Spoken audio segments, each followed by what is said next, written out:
August 4th. I'm South Ops meteorologist Jonathan O'Brien. The marine layer has noticeably deepened this morning with low clouds blanketing all of the coastal and some coastal valley areas. There's also a pronounced smoke plume visible from the Gan fire burning in central California. The low clouds will be slow to clear for the coastal areas today, but otherwise sunny skies will dominate across the interior, along with localized smoke impacts from the Gan fire. Here's a look at the maximum humidity values since midnight last night. Despite the deeper marine layer, which brought good recoveries towards the coast, this remains a very dry air mass with active thermal belts and dry conditions across the interior.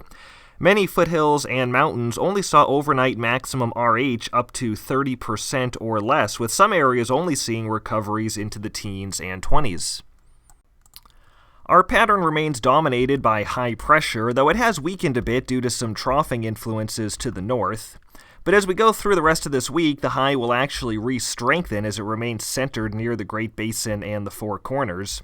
This is going to keep the hot pattern going with very little change in the weather. By early to mid next week, the high will weaken again, at least somewhat, setting the stage for an eventual cooling trend. But in the meantime, it is status quo. Here are today's forecast highs. In most cases, we'll shave a degree or two off of yesterday's values as high pressure is at its weakest today. So this will likely be the coolest day of the week in some areas, and we likely won't see the marine layer get any deeper from here. But it's a minor fluctuation, and it's still quite hot out there. Highs in the valleys remain in the mid-90s to around 105, with upper 80s and 90s in the lower mountains and 110 to 120 in the low desert. Not surprisingly, after a very dry start to the day, minimum humidity will remain mainly in the upper single digits and teens away from the wetter coastal areas today. And we will continue to see sizable areas of poor recoveries tonight, especially across the interior and the foothills and mountains. Over Southern California, minimum humidity will increase into the 15 to 30% range from Wednesday through early next week, as a little bit of monsoon moisture returns to the region. Central California will remain drier, however, and will continue to see those sizable areas of poor recoveries. In terms of winds, they will remain light, with local and terrain flows dominating amidst a light onshore general flow regime. But that is typical with high pressure, and as we've seen, in a hot and dry pattern like this, significant wind is not required for significant fire growth. Here's a look at the forecast highs by the time we get to Friday, and as you can see, the heat will continue and if anything will likely trend back up a couple of degrees, especially west of the coastal slopes, as we lose some of the marine influence. And like I mentioned, humidity will trend upwards as well, especially in Southern California, so heat stress will tend to increase later this week due to the added humidity and warmer overnight temperatures. It does look like we will finally see a cooling trend next week, but it will be quite slow initially, at least through Monday or Tuesday, with possibly better cooling beyond then. We also continue to track at least a modest resurgence of the monsoon by later this week.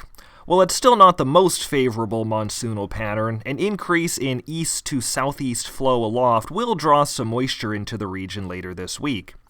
Isolated showers and thunderstorms will likely return to the mountains and deserts of Southern California east and south of I-15 on Thursday and continue through the weekend. Activity may also spread into the Sierra by Friday and into the weekend. This activity continues to look pretty isolated and confined to the high mountains and deserts where storms tend to be wet and slow-moving. So right now, at least, the thunderstorm potential through this weekend isn't looking like it will bring any major fire start concerns or any major widespread beneficial moisture either. Fuels remain very dry across the region amidst this hot and dry pattern. Dead fuel moistures have fallen to anywhere from the 3rd to 10th percentiles across most of our PSAs, and ERCs have risen to the 90th to 97th percentiles, and in some cases even above the 97th percentile, and near record maximums for this time of year. The heat and dryness are surely taking a toll on our live fuel moistures as well, and background fire danger is very high across the region. Given the hot and dry conditions, our burn environment will remain very active away from the coastal areas for the next several days. There will remain a substantially elevated risk for new large fires and active burning on existing fires despite the lack of wind. And not that we really needed to see it to believe it, but the extremely active overnight burning on the Gan fire last night is clear evidence that our fire environment is fully capable of supporting major fire activity, and that potential will continue and become even greater until cooler weather and/or beneficial moisture arrive. In short, we are in the true heart of the fire season at this point and have to treat it as such. That's it for today's webcast. Thanks for joining us. The next one will be on Wednesday, August 5th.